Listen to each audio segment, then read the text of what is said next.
All right. Hi, everyone. Welcome. We'll give it a minute. Sorry for opening the room 1 minute late, but we'll let everyone kind of get in here before we get started. Um, Pleasure to have you guys here. We're on number 19. Can you believe it? I can't believe it. Been doing this too long. We'll have to do a rebrand soon or something. That's what companies and podcasts do, right? We got a really great panel for you guys today. I'm really excited.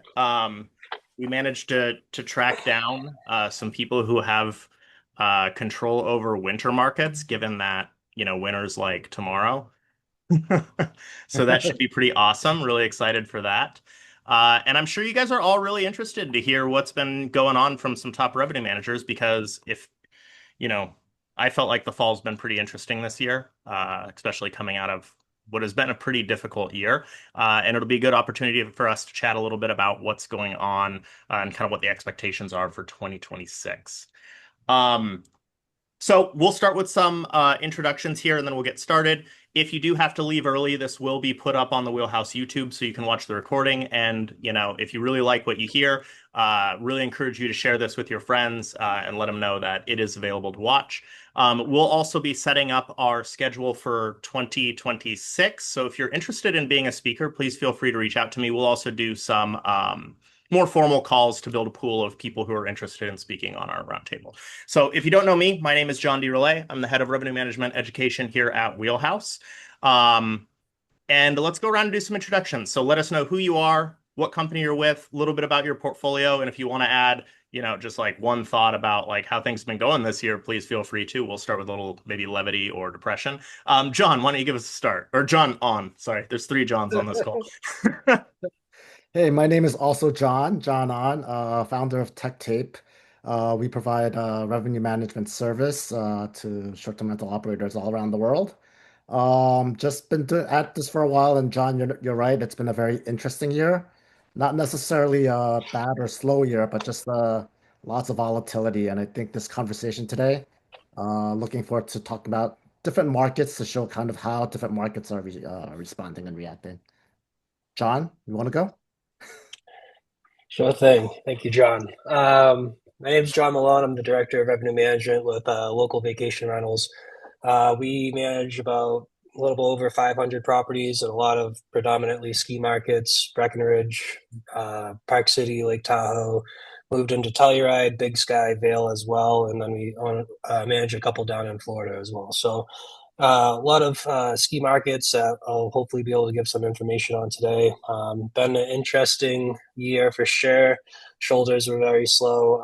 All of our markets are acting a little bit differently, which hopefully I'll be able to talk a little bit more about how we're attacking that. So, um, Alec, how about you?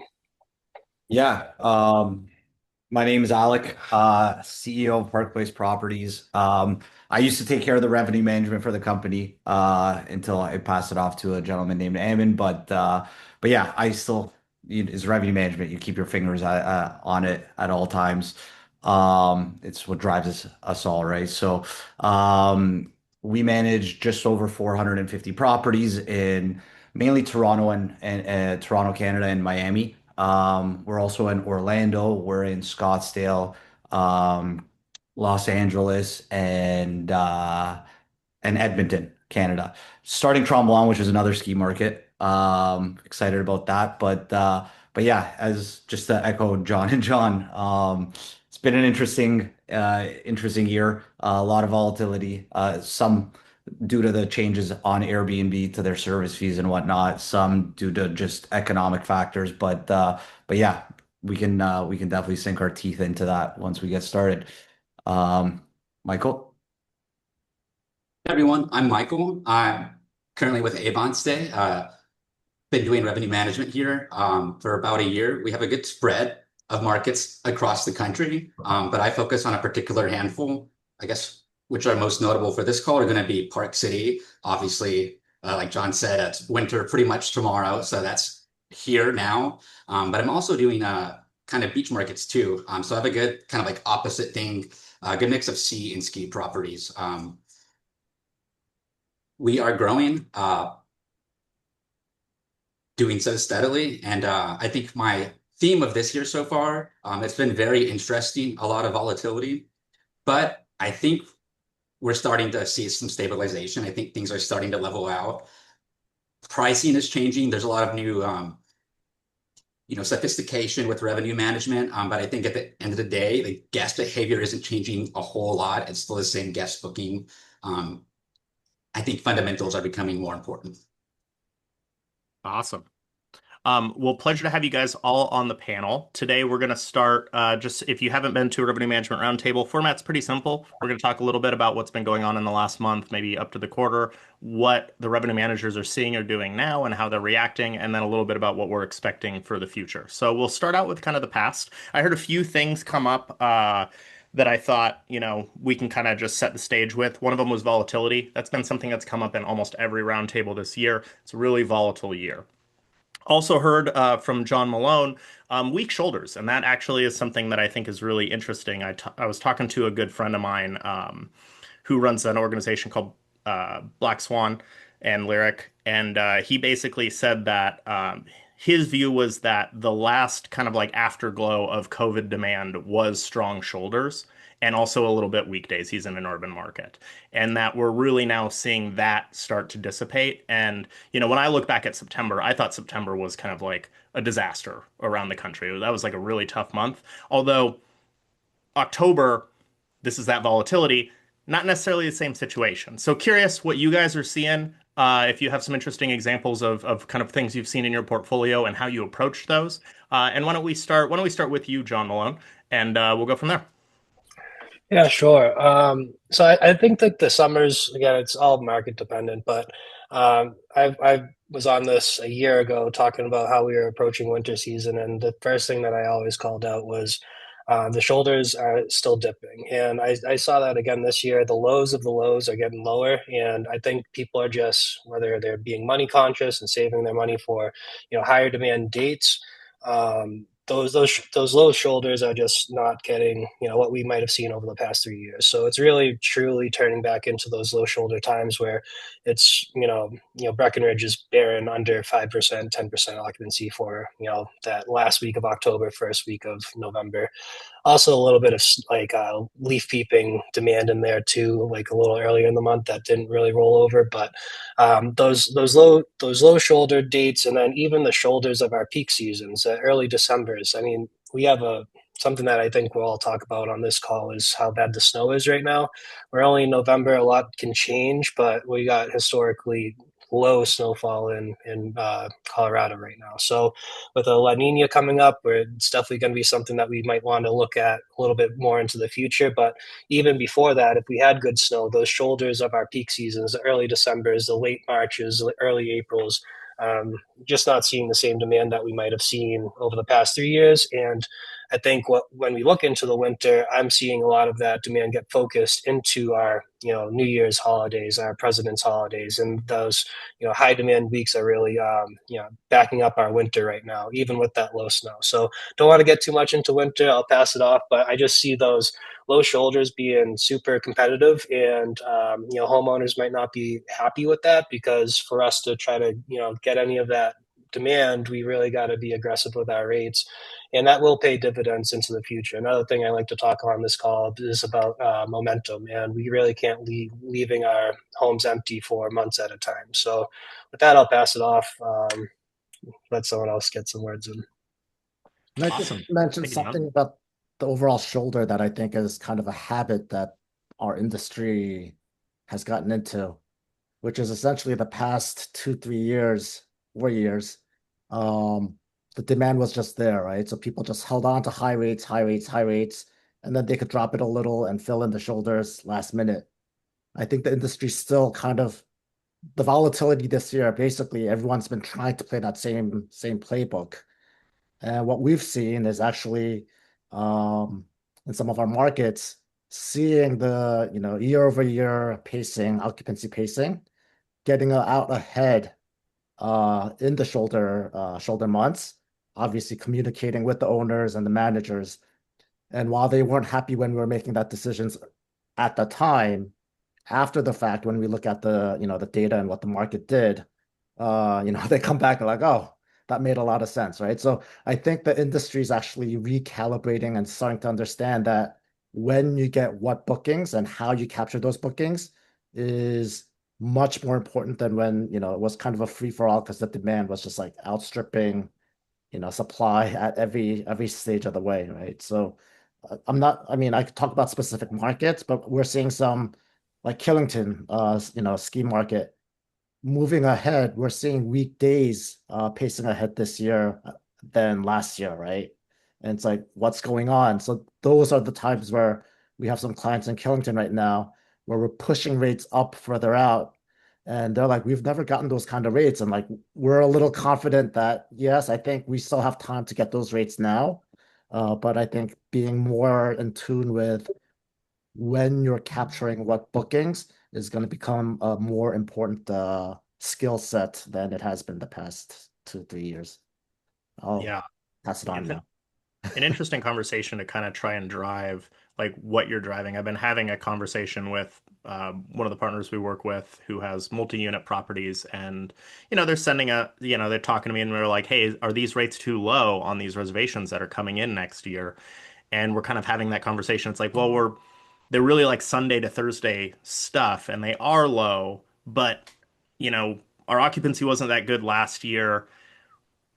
We don't think it's going to be better next year. Like, should we like? It seems low for this time, but is it going to be incremental occupancy? Those are the kind of decisions that have to be made. Is like, well, yeah, it does feel low, but we do think we want to take this right now, right? We do want to put it out there at least until we see them start to stack up and be more than just kind of a scattering on the tape chart.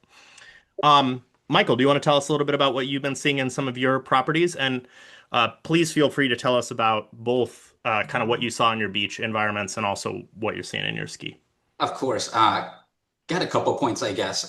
First, I totally agree. September was bad. That's like the first month of this year. I was like, oh, whoa, like what's going on? Another note in that, it's a little hard to, say we're up X or Y on, especially if you're constantly growing. Also, where maybe we're doing better than last year, or maybe certain homes are doing worse. There's other factors. But regardless of all that noise, you could still tell September something like there was a change in direction there for sure. A strong signal around there. And I think people started reacting there too. Um, Totally agree on the lowers needing to go low than they have before. I think part of that is just the increase of dynamic pricing, increased sophistication of revenue managers in general. Um, I think at the same time, there's potential for higher highs, um, but it all is part of your overall strategy. Um, like John On said, getting those first bookings early really helps you inform your later strategy. So, for example, like for Christmas in Park City, if you can, how are you doing in October, November, early December? It depends on the snow, but how are you doing the week before?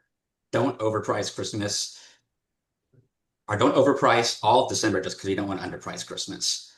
Really look at your nightly rates and see where you can break off, get easy wins. But yeah, sometimes you do need to get those low rates, and just because the rate is lower than you or the owner may like, that doesn't mean it's necessarily wrong. You can totally tell over the long run. You can just look at booking count in the first 20, 30 days, and almost the rate is almost irrelevant for like the off season. If you get happy guests, repeat guests that might come back in peak season, goes back to kind of like the happy guests, happy owners, and just fundamental, like goes back to hospitality, I think, and trying to explain your long-term plan to the owners. I think what you were just saying there is really similar to what John was talking about in terms of momentum. It's like, not using your shoulders in your low seasons to and not be hamstrung by like the ADR to make sure you have momentum for those other time periods. And you're talking about it from the sense of like any guest that stays with you in the shoulder is a potential guest in your CRM for any other time. That makes a ton of sense, especially for a multi-market organization like yours.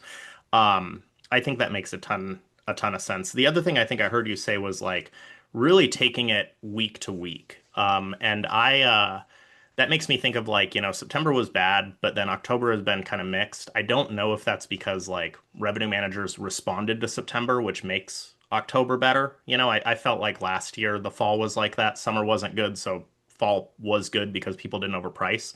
But that week to week nature is really interesting because I looked at a ton of beach markets around the Gulf, through August and in September, and people were telling me like, yeah, October's looking pretty good, October's looking pretty good. But when you broke it down week to week, it was like fall break was looking really good, but then the end of October was really bad.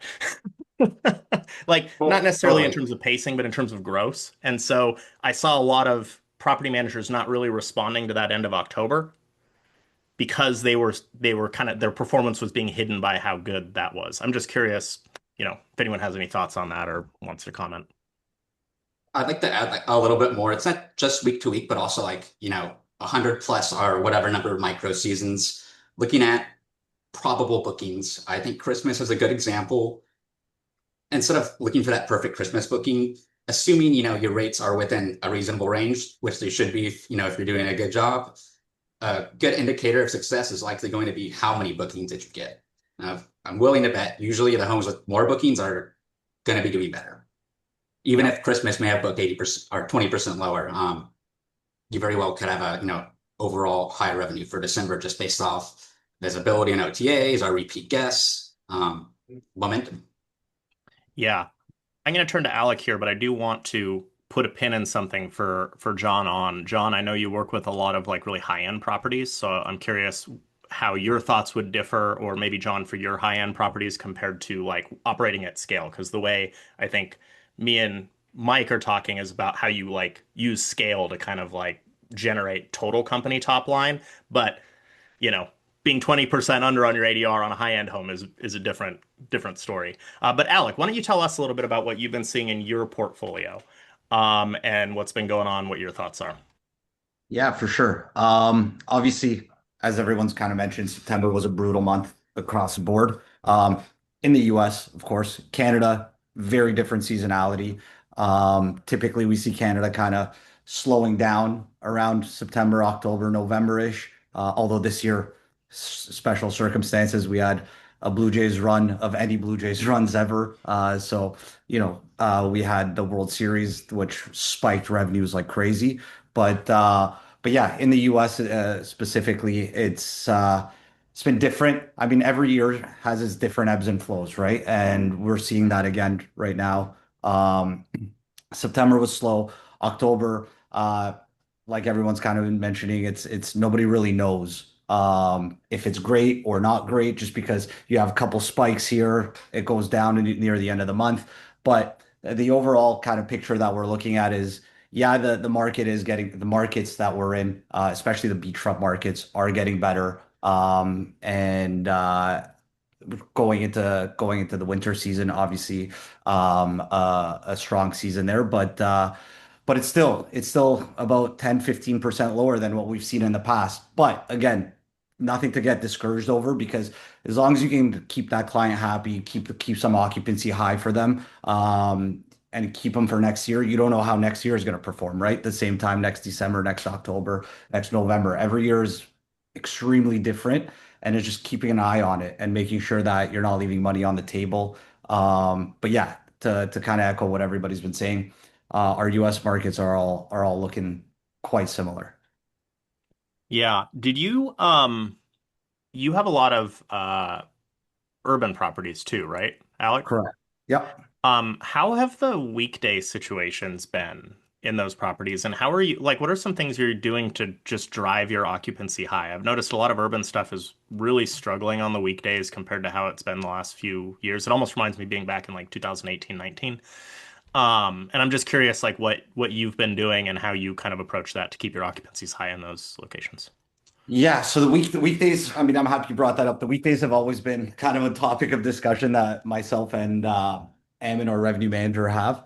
Um, it's definitely during the September, October months, it's pretty much stayed completely empty for the most part. Unless we drive the prices so low that, like, at that point you got to play pros and cons of, is it even worth it to operate this property at such low rates. One thing that we've done, a couple things that we've done, we actually made this change early August because we noticed that bookings were starting to slow down for September, October versus last year's September, October. So we went from like a strict cancellation policy across the platforms to flexible policy there. We lowered our minimum night requirements where, it's in an urban market, it's very rare to get somebody that's going to book Monday to Friday or Monday to Thursday. So we dropped it to like a 2 night minimum versus a 4 night minimum, just to encourage booking, right? Stay competitive in the market. Couple tweaks that we did like that has helped. Obviously, and I'm talking about strictly the U.S. urban markets like Brickell and downtown Miami, just because in Toronto it's a very different landscape. Like weekdays, weekends, it doesn't matter. It's always great until you get to where we're at right now, like November-ish, where it's -2 degrees here right now, Celsius. So nobody wants to travel here right now. But yeah, speaking strictly like Miami urban market, it's helped. But again, I'm happy that we're kind of going into the season where the weekdays will start kind of accumulating more occupancy. Yeah. Bef Something like I've been experimenting with an urban partner I work with, is trying to get more of that urban occupancy just on the books early. That's where that argument comes from. I was like, is this rate too low? But really what we've been doing is like we've kind of just shifted the rate plan a little so that there's just a little bit more of a premium on the weekend. Like we've kind of taken like, okay, we're going to further discount the weekdays even more, but we're going to put some of that like pricing back into the weekend so that To balance if it you out. get the 5 night stay or the 4 night, all the revenue's there. But what's interesting is we've seen like that's where I keep having to respond and like talk to him about like, is this a good idea? Is we keep getting these Sunday to Thursdays, and it's like, oh, that's odd. Yeah. Didn't expect And those. And to kind of to touch on what you're saying, even special events, right? Like for example, next weekend, our vacation markets for Thanksgiving are a lot slower than our urban markets, so we raise the premium a lot higher because obviously urban markets, a lot of families coming into town to visit family, they want to put them up at a house nearby or a condo nearby. Vacation markets, not many people are traveling during Thanksgiving. They're going to see family in more urban markets. So Thanksgiving, for example, we have a premium of 25% in Miami. And so far I think we're sitting at about a 70% occupancy for next weekend. So that's pretty good in our books, considering the times and the season. So yeah, raising the rates on special events, weekends, etc., to kind of balance it all out. At the end of the day, our clients are looking at their profit at the end of the month, not on a daily basis, right? So as long as it all kind of comes together. Yeah. So like Um, in like Austin, we have a portfolio, not Austin, in Houston, Texas, right? And it's exactly right. Those little shifts, right? Like a little lower on weekends, like slightly, much more discount on the, you know, Thursday and Sunday. Like those little moves do make a difference for like the, month out, month and a half out pricing. And that is how we're actually starting to move the needle. And like now, like those periods that typically went unbooked are now starting to get some momentum, as we're moving forward. So definitely agree with you there, Alec. yeah. And Go ahead. real Yep. quick, I just want to throw in that can be applied to your like vacation ski markets as well. And we talk about how slow shoulder months are. People might drive up to Breck for a Friday, Saturday.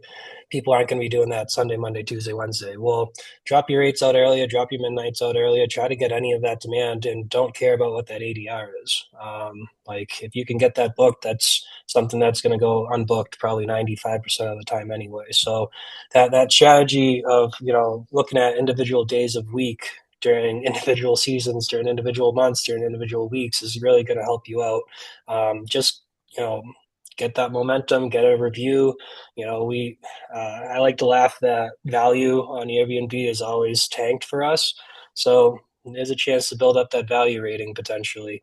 We don't make enough money for our homeowners, and we charge our guests too much money. So, good chance there to build up that value rating as well. So, I think it's just like during those times where we don't expect you might get 6-day, 7-day ski vacations or beach vacations. Well, those shoulder months, those Monday, Tuesday, Wednesdays, try to get them booked. So don't, there are days that can be booked. It's our inventory. Go try to make money on them. I think that momentum piece is so big. Back when I was at Stay Alfred, we used to have specific properties that had amazing locations, but they were a little dated. Or like, they'd be in Seattle and not have air conditioning. So things that like travelers really want. Um, but because of that, we would really make an effort to undercut in the low seasons and drive as much occupancy as possible so that we could top the kind of price elasticity in the high season. But you have to build up the listing to be able to do that. Like the car already has to be moving basically at a good speed for you to hit that kind of acceleration when you get into the booking season. I did want to pose, I don't normally take too many of the questions from the chat, but this one I think is kind of relevant to what we're talking about with September and with the shoulder demand. Madeline asks, how does price sensitivity tie in with occupancy and pricing in premium markets like skiing? And we can drop maybe even the premium just in general. If we drop rates, does that drive a change in occupancy? Is this a price sensitive market? Uh, my 2 cents is like, if you're overpriced, then yes, obviously. But if there's no demand, not necessarily. But the problem for the revenue manager is you don't know either. So anyway, I'm curious your guys' thoughts on that. If someone wants to chime in, let us know what your thoughts on kind of price sensitivity and how that affects occupancy and demand. I mean, I'll at the end of call the it Monday. day, sorry, at the end of the Mhm. day, right? What we're trying to do is find that like balance between occupancy and ADR, right? So, like you said, John, if you're way out of the ballpark, then yes, you're going to be out. But like, um, it's not just it's not just the ski market. It's any market. You're always trying to find that what's that point where you get that maximum value that someone's willing to pay, but not pushing it too high. So, I mean, even in the ski markets right now, I think over the summer, so leaving ski market, over the summer and especially the fall, I think again, less travel, whatever, the price sensitivity was, very low, right? So like people, like we said, September, for whatever reason, no one was willing to book. Um, but yeah, so it's always like kind of a ball floating up and down, on water. And so you just kind of have to find it. And I don't think it really matters whether it's a premium market or, destination market or beach market or whatnot. Alec, you're trying to say something, so Yeah, I was just the gears were turning while you were speaking. So like as you guys said, like it's very hard to kind of predict the future. And I know we're kind of talking 30, 60, 90 days out, but like for example, we have and it's very hard to kind of like you said, you want that perfect blend between ADR and occupancy. We have an event coming up in a few of our markets. Could be the biggest event that's hit North America, for example, the World Cup. I personally think that we're way over. Well, when our revenue manager Evan came to me and he was like, "This is what I'm thinking. This is the strategy," and kind of like we were discussing and brainstorming. I'm like, "This is insane. Like nobody's ever going to book these rates." You know what I mean? We've probably opened up those dates now for about a month and a half now. Tickets aren't even released, and we have a couple bookings. You know what I mean? If he went with my strategy of just go twice what Wheelhouse is recommending or 3 times or whatever the case or what you see in the market. Um, we might have been underpriced for a couple of these listings, but it's also listing to listing dependent as well, right? Some of them are going to present a lot differently and a lot better where, someone going to the World Cup with a family or larger family is going to want that 3 bedroom penthouse or house with a pool versus the 1 bedroom. So it's kind of like you basically, what I'm trying to get to is you got to A/B test, see how it works out. And once you have a clearer picture of, okay, a 1 bedroom selling for this, a 2 bedroom selling for that, then you go portfolio wide and kind of you have a better idea of how to kind of gear it that way, if that makes sense. Makes a ton of sense. Mike, John, want to chime in on this? You're muted, Mike. My bad. Yeah, so with like price elasticity, every market is different, but at the same time, there's also trends that, apply in every market. And at the end of the day, it is all really about a balance. If nobody's booking, you're not going to get a booking if people aren't calling or even searching However, it still matters even in the off season. Perhaps maybe you've overlooked, off season, you haven't bothered to optimize it. So there may be some easy wins there. So that's often a good place to look at, even if you think there may not be much to do. Maybe take a look at it like from a different angle, or maybe, for if you had a really bad November, like reach out for next shoulder months, start making small adjustments there. And it goes back to momentum again, but using non-peak dates to inform the rest of your pricing strategy. That'll help you be much more confident in pricing, the dates that the owner cares about. And as far as elasticity by property, I do think like nicer properties or more luxury properties are faring better, like in a more competitive space. But I wouldn't say it's necessarily strictly about ADR, our market. It's about, where that property fits in that market. The top properties in a lower ADR market are still, outperforming like, the national trends on average. So I would make sure you're paying attention to that. And also, leverage internal data if you have it. What has worked for you and what hasn't? Do the experiments, do your small adjustments, but also occasionally, maybe try a big adjustment. It just might work. But if you do try something like that, don't forget about it.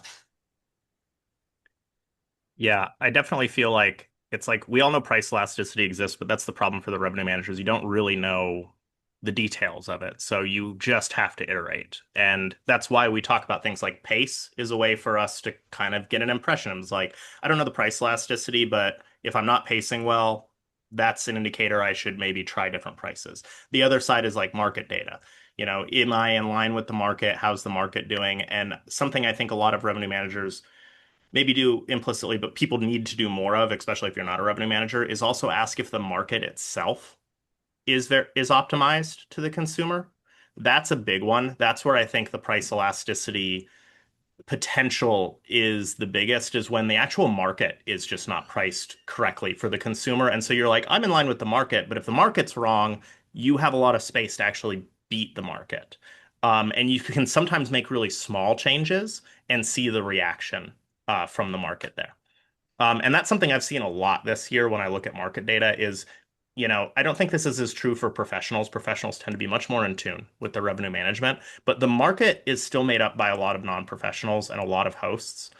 In fact, it's the majority in many places, and they are consistently overpriced 30 days out compared to where bookings are actualizing, and that usually aligns with shorter booking windows this year. So I think there's a lot of opportunity to just look further out, make smaller changes, and really just test and say, like, hey, is there some price elasticity? And again, last thing is it does depend on your property. If you got a really unique property, that price, like you have a lot more pricing power. But if you have like a budget property that's similar to every other, condo or maybe is a little dated, your consumer is going to have a lot more options and you can't afford to be like significantly differently priced if price is your main differentiator. Um, okay, let's move on to kind of what's going on now. What are you guys seeing in your portfolio now? We can really focus this in on because we talked a lot about trends, but like what are you doing right now? What are you looking at? What are you doing? What's on the top of your mind is what's most important. And Alec, why don't we start with you? Yeah.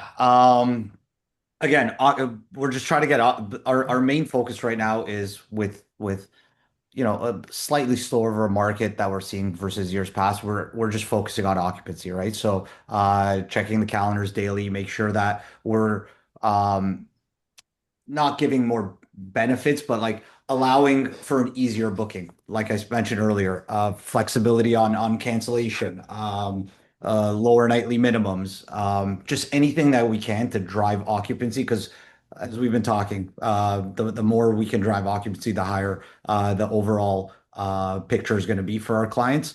But yeah, that's kind of the key thing for us. It's occupancy, occupancy, occupancy, and once we can achieve that, then it all kind of just gels together for us. But things that we're doing right now is things that I've kind of already touched on. But yeah, just focusing on the calendars, making sure if we are in the vice versa, if we're getting bookings way too far in advance too, right? Going into Wheelhouse, upping our base rate a little bit, just to kind of then we can start raising the rates and kind of seeing from there, what do we want to do with that property? If it continues to get bookings, we might leave it as is. If not, then we can lower it a little bit. It's always a never ending cycle, right? Like it's like having an 80-acre property. Once you're done mowing the lawn, you've got to start again at that point. It's just it never ends. It's just it's always you're always tweaking and tinkering, right? So as far as specifics, it's just trying to optimize the listing by making it an easier decision for a guest to book.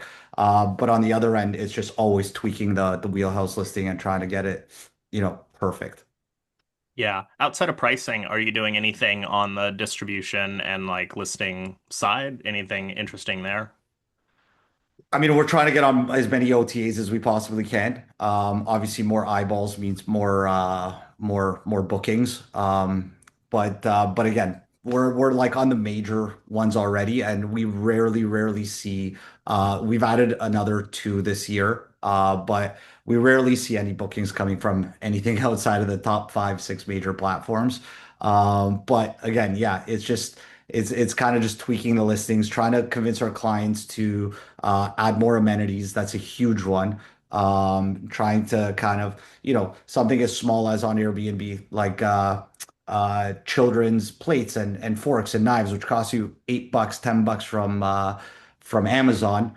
We've seen the ones that have it versus the ones that don't, that little checkbox under the amenity list. It gets couple more bookings and it does a little bit better because we have buildings that we have like 40, 60 properties in, right? So we know exactly which units are working and which ones aren't, even though they're similar listings based on what they have it within the property, right? And what amenities that we've put within that property. So something as small as a crib. So we're always trying to push this agenda on our clients of like, let's stack it with as many things that we can within that, four walls, just to kind of stand out from the competitors when they're filtering. Not a lot of people will filter on these OTAs, but the ones that do, you know that you're going to get that booking over if you don't have that amenity, right? So just optimizing the listing on stuff like that and trying to convince our clients to do so as well.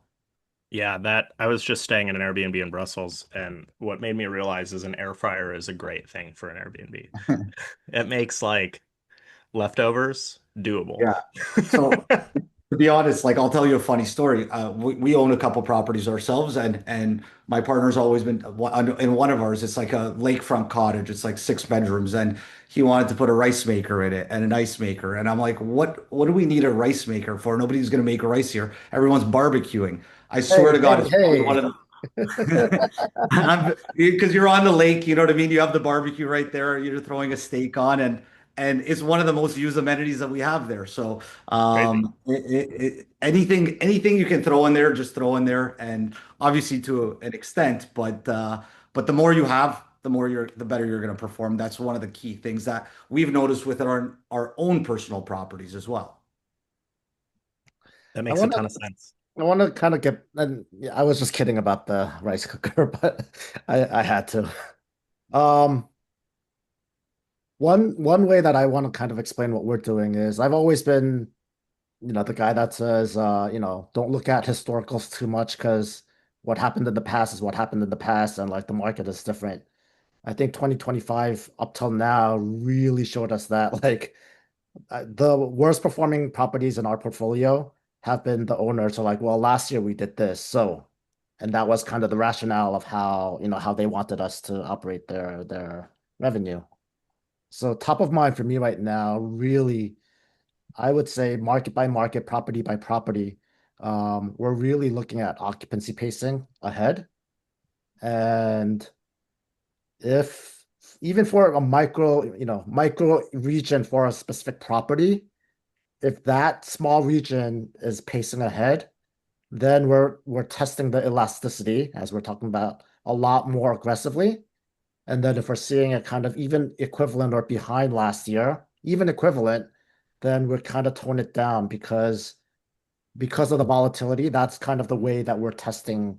And even if you don't have, 50, 100 properties in the same market, that's kind of the indicator for us to, is this a property worth really pushing? Or is this a property that we should kind of hedge our bets and let those far out bookings come in a little sooner? And so the occupancy pacing, I know, Alec, you've been saying occupancy, occupancy, occupancy, but it's not just about getting occupancy for our portfolio, but like that pacing is way more indicative for us right now than even in the past, where kind of historical patterns more or less, panned out. And as we're seeing, like September, like historic patterns didn't pan out this year. Yeah. Yeah. I'm curious, this is going to sound like a simple question, but I think people like to hear it. But how are you calculating occupancy pacing? How do you like to look at it? Like, what's the actual like functional aspect of that for folks? So for me, since I just brought this up, it's um year over year, same time year over year. That's the occupancy pacing that I think is the most relevant. Because it just shows you at this point last year what was going on and where what are the people looking at. So that's my kind of metric that I think is if you needed just one to kind of make some decisions, that would be the one. RevPAR and ADR obviously are important, um, but the occupancy kind of implies if there's more elasticity. Just Yeah. Do you I'd look love at to. that because you have a lot of like, higher end or you treat a lot of properties individually? When you look at the occupancy, are you looking at like the occupancy pace for like the next 60, 90 days? Are you looking at it by day? Um, Oh no, no, not by day. That I think that's there. It's like a order of magnitude, right? There are things where you could be too specific. Um, I mean, like probably maybe like week by week shifts, maybe, but not on a day by day. At least that's not what we're doing. Yeah, I think it's an important distinction because, when you're at scale, there's definitely a shift where you start to look and say the occupancy pace for this day is X. I'm going to adjust this day. But when you're looking at individual listings, you have to roll up the calendar to actually be able to use it, right? So you're like next 30-day pace, next 60-day, next 90. And I think that's a big learning curve for a lot of people who are in growing portfolios, which happens a lot in this industry, right? Is switching from that kind of like what I call horizontal extrapolation to vertical extrapolation, right? Um, awesome. Well, John Malone, I'd love to hear from you because you're in the heat of it. What are you doing right now? Yeah, absolutely. Like I said, I mean, for us, we kind of went into the season, and as the market's trying to nationally, I think guests are trying to book a little bit closer to their check-in dates. Booking windows are shrinking. We kind of wanted to go the other way. So as people were kind of coming and having more last-minute bookings, we wanted to get away from that. We wanted to build our base a little bit sooner. So our lead times are actually growing this year. Our occupancy is pacing ahead of markets. Our RevPARs are pacing ahead of markets. And again, as Michael talked about, our portfolio has changed a lot too. So we can't really attribute all of that, RevPAR growth with ADR growth and occupancy growth just to, revenue strategies. So you got to segment that down a little bit. But we have been trying to pull out our booking windows. We want longer length of stays. We want to cover those weekdays as we expect the market to be a little bit more aggressive last minute. We don't necessarily want to be fighting with the competitiveness of the last week bookings that we might have been doing in the past because we felt more confident in those getting booked. So as the market shortens that booking window, we're stretching it out, and that's actually been working really well for us and allows us to have that nice base of bookings as we enter the season. Again, I don't know how much you can read into like a La Nina, I think it's called, or like, the Farmer's Almanac of snow. But, right now it's really dry. And I'm not really a big person of worrying about if a snowstorm hits this weekend, raising your rates. If they are still available when the snowstorm hits, take whatever reservation you can, take that as an increase of occupancy, not an increase of rates. But when the snow's not falling in the beginning of the year, that's going to probably set up a potential cautiousness for what's going to happen the rest of the year. So to be able to say that we're a little bit ahead of the curve in our occupancy year over year, our pacing year over year, and then ahead of like the market as well, while we see some of our markets being a little bit more cautious. I think occupancy in some of our ski markets are down. Some of them are up, depending on what market we're in. Some of our more, for lack of a better word, bougier markets are still holding their occupancy stronger as those, type of travelers might be a little bit less, price sensitive.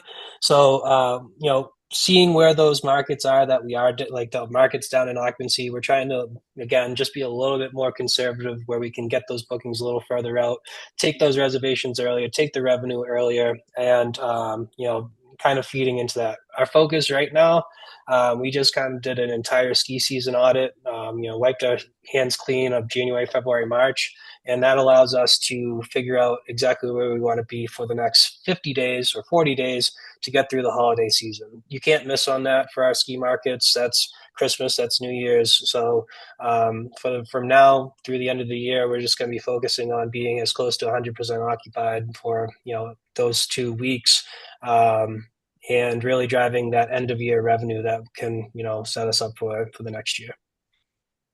That makes a ton of sense. You mentioned something lightly in there that I want to touch on with the group, which is kind of the quality of the listings. This is something that's come up throughout the year. I've been at a number of conferences, and Key Data always does a good job of reporting on stuff about how, like, the kind of, we don't have clear segmentation, but, low-end properties are really suffering this year pretty much consistently. High-end properties still doing pretty well, still booking really early. I'm just curious what your guys' experience is with different quality products, how you're dealing with that with owners, and also like what you're just doing from a revenue strategy. If anyone wants to jump in. Sure. I have a couple of thoughts on that. A lot of good points were just raised. But going back to like, what are you doing right now? Taking a multifaceted approach, like, ski and beach. Obviously with ski, I'm focused on the immediate booking window. As you guys likely know, it's very condensed. It's very important, checking the bookings every single day. So it's very much real time right now for, the obvious key markets. But at the same time, for the beach destinations, it's November. It's really deep in the off season right now. It's the end of the year. It's a good time to look maybe at your settings in Wheelhouse or your overall plan. Now is the time to maybe put together a longer term plan for your beach markets when it's relatively quiet, I think. More on that, I also think as far as the strategy goes, if something clearly isn't working for you, change it. I think different strategies, will work differently. It varies greatly by city, even by, market or individuals or teams. It's important to use like what works for you and kind of, optimize around that, if that makes sense. But it stands out to me how much the correct strategy can vary from market to market. And I saw a cancellation or a note about cancellation policies. There's no correct answer, I don't think, because depending on the destination, I may have completely different recommendations for what the cancellation policy should be. So maybe look at that and trust your gut, especially if you're the local expert and you've been there for a while. Don't overcomplicate it. If you need to write a new cancellation policy, maybe you should be more strict. I think the industry, over the past couple of years, the general advice was to, be more flexible, be less strict. But some markets have seen increased cancellations, I think. So maybe you should look at that. Maybe you should crack down on those. Yeah, that's a good point. I think I see cancellation policy as a lever related to price. So it doesn't exist in a silo. Like, it does depend on your market, but it also depends on your property type. And it's like, if you have big properties, the risk of having a flexible cancellation policy may be more, but that might mean you have to reduce the rate, right? So they're related to each other. They don't exist separately, and I would think about them together. If you're thinking like, well, I really don't want to reduce my rate, maybe I should reduce my cancellation policy instead, versus I really need the security of not having a cancellation because I can't rebook this in 30 days. I maybe need to consider changing my rate if I'm not seeing the pacing that I want to see. Cool. Okay. Well, anyone else want to comment? Thank you for that, Mike. Anyone else want to comment on the quality stuff, or, I like the idea of, if you're in a summer market, really putting together your long-term plan right now. I think we'll touch on that in a minute. But before we move on to the future, anyone want to comment on some things they've seen from a quality perspective and how they've been approaching it? I'll just say it's kind of related, and you've alluded to this a couple times, John. High-end luxury properties, how are they performing? Um, you can like really kill it with those properties. However, oftentimes, our hands are more tied when we're dealing with the high-end luxury properties. So if there's more latitude for us to really implement kind of the broad range of strategies and levers that we can pull, those high-end properties, I mean, you could double, triple the market and like still continue to outperform. Um, but a big challenge with a lot of those oftentimes are the owners are very ADR focused, like absolutely not going below a certain number. And then that stalls your momentum, as you were saying before. And so it really kind of comes down to like how you're able to operate with it. But like, yeah, if you have free reign, there's some amazing magic that you can perform with these, whether it's the unique amenities or the high-end type properties. But as you get more and more, it becomes we're absolutely not taking a reservation below a certain number, and that's an emotional number, not a revenue or data informed number. And that's one of the biggest challenges that we run into. I won't say challenges, it's hard to get people past that because that's what they see on the calendar and they think you're devaluing their property. And just to go off what you said, John, we see a lot of times, especially in markets like Orlando, where it's all these big developments of like 70, 80 homes that are all cookie cutter, right? And so at that point, it's kind of like they all look the exact same. They're furnished the same way. It's kind of done by the developer, and it's always a race to the bottom there. But those are the ones that the clients are like, you know, I'm not going below $150 a night. Well, why? Well, my mortgage is $4,000. Okay, but you're gonna end up with $0 at the end of the month and not hit your mortgage anyway. So let's at least try and get you there with our pricing strategy, right? So it's just kind of trying to balance that. One more point on that, because this is something that I've been kind of trying to share. That $150 a night because of the mortgage, right? That's a point by point by point by point decision, right? Yeah. But if you could get $90 one night, then that not that you have to make up the next night is only $60, right?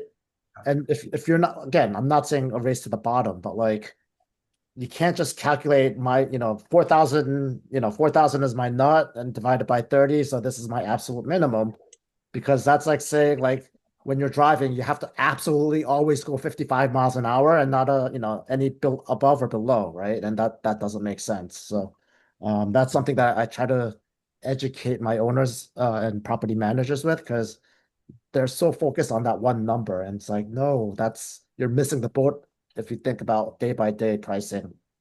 Yep. What about the neighbor? The neighbor who charges $300. I want to meet the neighbor. I think the neighbor needs to be this like all time, like maybe even a property manager. We could name it the neighbor. Be the best revenue manager out there. Neighbor's always been better than me. I've never figured it out. Yeah. And You can there's see 365 days of his rates on Yeah. Airbnb listing, oh, so you that's know very exactly what he's pricing because none of them are booked or blocked. Right. That's always like, well, if you could see it on Airbnb, that means they're not booked. So Yeah. Okay, so we're running short on time, so I do want to ask you guys, what are you thinking about for 2026? What do you think the year is going to be like? What are you doing to approach it? We might go over a minute or two, but I do want to hear this from you. So, John, why don't we start with you? What's 2026? John Malone, why don't you Yeah, John start? Malone, sorry. Tough. Let's see.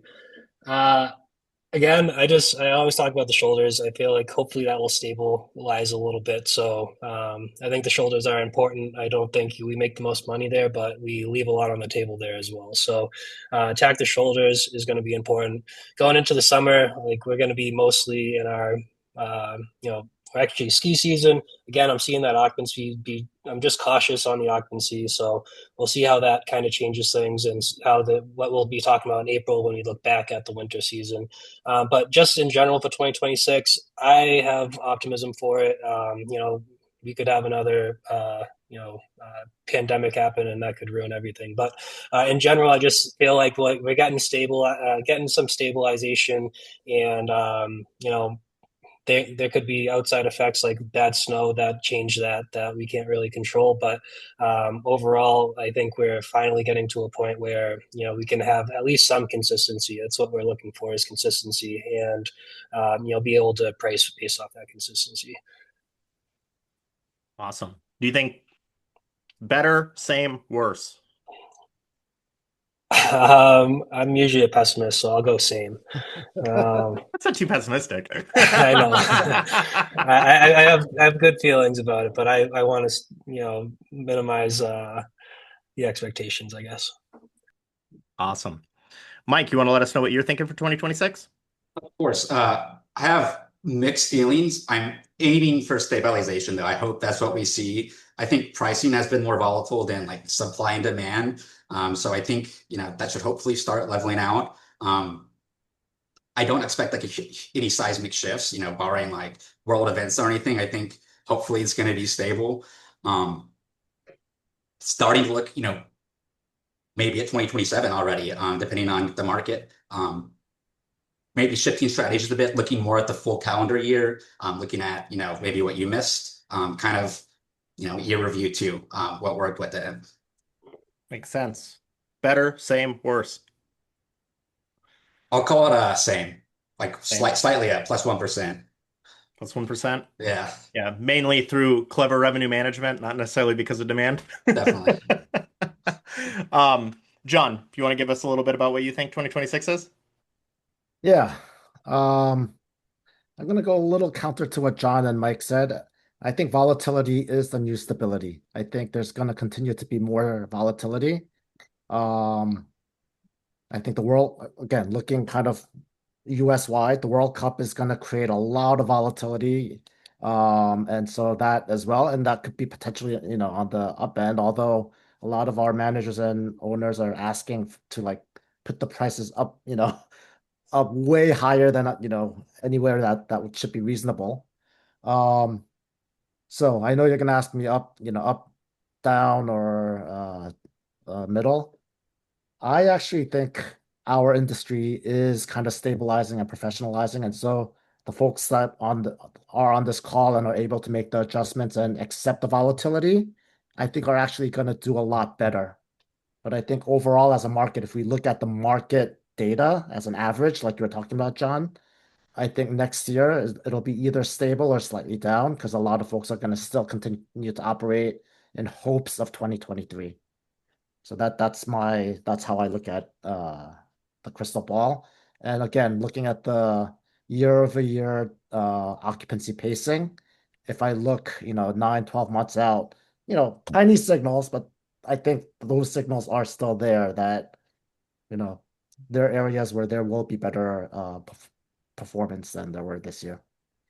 Awesome. Thank you, John. And Alec, what are your thoughts?